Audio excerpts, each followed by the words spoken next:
Okay, let's go. Happy Wednesday. We have if you are a subscriber to my channel, go ahead and comment below. This is the Night Oblivion. It's a $600 set with branded driver. Excuse me. It's actually a really good set. I did a video like the battle brackets, and this turned out way better than I recalled it, which is a good reason to revisit stuff. Let me go ahead and play some background music. So go ahead and comment below this video. If you're a subscriber, give the video a thumbs up, please. It helps with engagement. And if you wonder why, I have so many boxes and so much stuff, and I'm not a hoarder, and I really want to get rid of it. So the only downside is paying for shipping, but I'll deal with that at a later date. But before I deal with that, go ahead and maybe try to score. $600 set, branded drivers. Comment below. Give the video a thumbs up, please. And the comment below is what qualifies you. This and the unboxing channel, and you might be good to go. And 26 out of the 28 people have gotten their items on the other channel. I believe that's the number, and the other two I'm working on. So it's basically 100% as far as taking care of it. And literally 90-something% have gotten their item. They're all around the world. Shipping has been from like $17 to $48. So it's an expensive thing in that sense, but yeah. Keep going. It's working. I appreciate the engagement. We're here for a set called the Lush by a company called Ziigaat, which has really become a name in the past about 12 months. They're a relatively new company. They release a lot of sets that I'm a fan of. I think that the other one that they release along with the Lush, which is called the Arcanis, is a good set. I like it. But let's go ahead and talk about this set. It's a single dynamic driver, 4 balanced armatures. I did an unboxing for this if you want to see it up close. It's $179. And look to the left and we see the tuning, and we see, if I go ahead and flatten this out, it's basically like somebody turned the volume down when they were measuring it. And it's measuring just across the board below everything for mine. So it's not big in the treble but low in the bass, or vice versa. It's just it's a more, they're calling it studio tuned, studio grade. I guess they mean studio tuned. I would agree with that, because it's not, if you're mixing stuff, you don't want to be listening to transducers that are overemphasizing bass, because that would impact your ability when you're mixing, because you're kind of getting a skewed data into your ears. This is, in that sense, this would match what it would be described as studio tuning, or studio-friendly tuning anyway.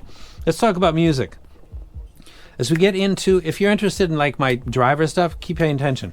In the low frequency, the 808 drops, something like Kendrick Lamar, Wu-Tang Clan, Outkast, Nas, Public Enemy, stuff like that. This is clearly not a bass head set, and the way that they're describing it's studio grade hybrid, the way that it's tuned, there's nothing tricking you into thinking that. It's pretty clear, and I'll back that up, that this isn't a set that's designed for bass heads. If you really like the low end pronounced and emphasized, this isn't the set for you. The 808 drops are not really there. They're not, it's not falled away or rolled off, but it's not a bass head set. There's a lot of mildly bass loving people that might find this okay, but I prefer the drops to be a little more substantial. As we move into 4 and 5 string bass guitars, the pulls, the plucks, the releases, the ringing of the strings, I think this does better there. Upon close listening, Sultans of Swing by Dire Straits, Please Do Not Go by Violent Femmes, there are parts of those tracks that you can go listen to if you want it, that I just mentioned, that seem a little less engaging and to my preference. How I hear it on a car audio system or a home audio system or some of my favorite sets, this sounds a little polite. And at other times it sounds completely normal. So it's certain parts where the bassist steps forward where it doesn't really sound like that's taking place. This thing carries over to Bonham's kick drum as well. The doom, doom, doom, doom, the emphatic kick drum from Led Zeppelin's 4th album. It's iconic. Magazines that reviewed it and talked about the album, which I think is circa 1971. I might be wrong there. We're talking about the bombastic intro of John Bonham. And then the harmonica comes in later, but it's Bonham. That's the iconic moment. That they've done videos for it, articles. Some of them are wrong about where they borrowed the gear from, even where it was recorded. I believe it was Hadley Grange, because it's an iconic thing. This set plays it back like a kick drum. It's not quite as powerful as the my favorite sets replay it. So the low frequency is a little bit polite for my liking, but that means that it's probably perfect for a large other group of people. As we get into the mids, I think this is where this set really is doing its best work. The mids aren't pulled back enough, the lower mids, that it's making it sound brittle or thin, but it's not enough to warm it up and make it sound musical and engaging and maybe smothering to the overall replay to a lot of people that are sensitive to mid-bass. I think it's kind of right on the line of being good. I think if you're really into vocals and you listen to a lot of vocals, I was saying classical music plays good on this. The only ones I can vouch for are Vivaldi, Verdi, and Tchaikovsky. It's a good replay for that. So Lane Staley, Chris Cornell, Nina doing the cover of Blondie. I think that all of them sounded good. It sounds like the volume's turned down a little bit. Even at my listening level of 77 dB, the best way I describe it is if I turned it down 2 notches, it sounds like the bass is even less than it is otherwise, and the vocals are dropping down a little bit. So it sounds like a set that's tuned well and turned down, which I guess is what most studio sets probably sound like. Nothing's lacking, it just sounds like everything's a little bit lower.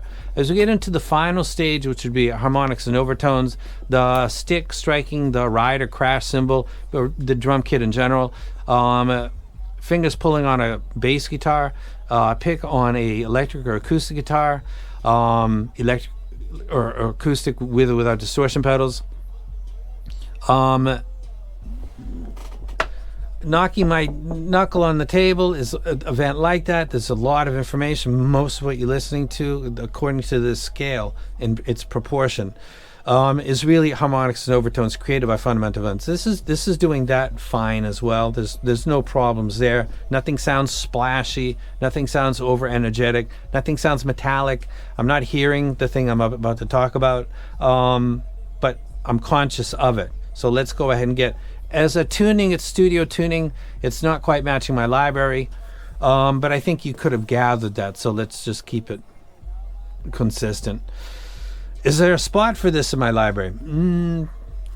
Off the top of my head, no. Is it a dumpster fire? No, not at all. I can see this, again, being something that somebody like Mark at Superviews or people that have tastes like him that are very sensitive to the low end and only seeing it being emphasized as a good thing is like a mood, like when you want to just let it go and let the bass beat, but in normal circumstances, not so much.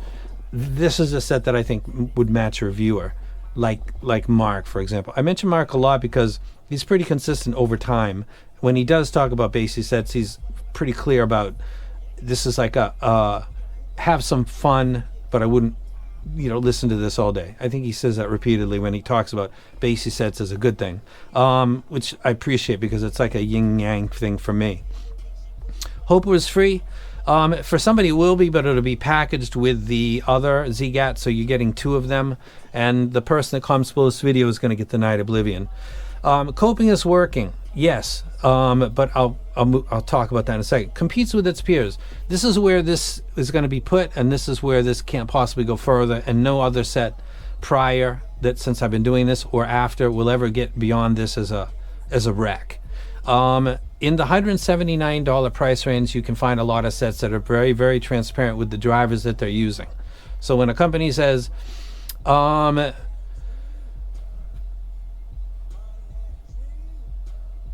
featuring in-house balanced armature drivers. Okay, nobody reached out and said anything to me, so I'm going to take that as what it says.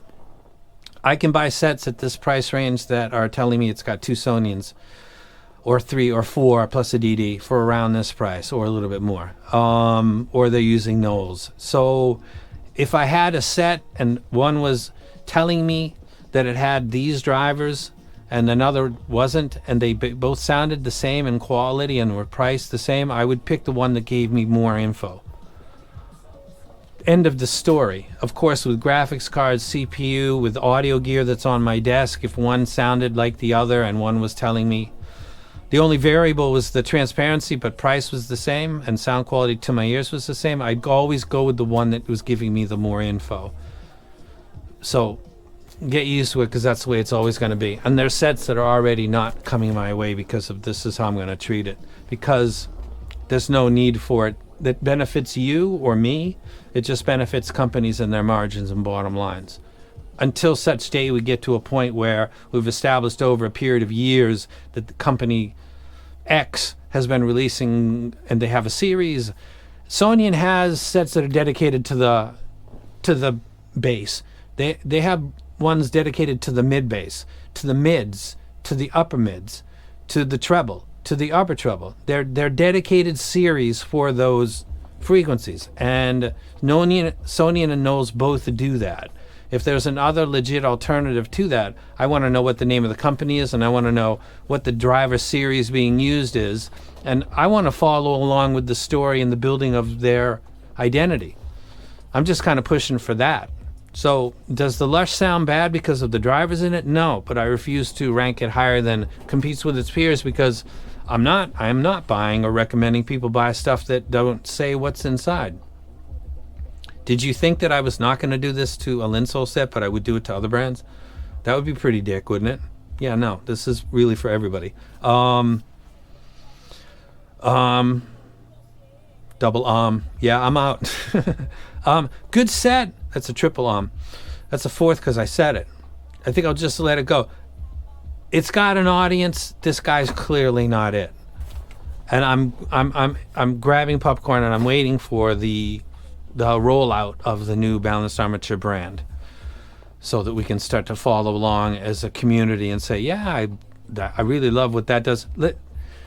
There are sets that sound, and they're from Sony or Knowles, where they sometimes don't sound very good in the upper treble, or excuse me, the upper mids. That's a citing one right there. So being a brand doesn't mean good.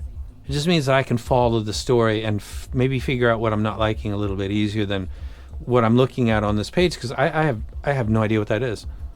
I have no idea what the problem is, because I don't know what is part of the problem. So I'm out. I've done this video twice and deleted because I get into these rambles at the end about the drivers, but I'll post this one. Don't forget to comment below for the Night of Oblivion. A really, actually very, very good set. And now I'm out.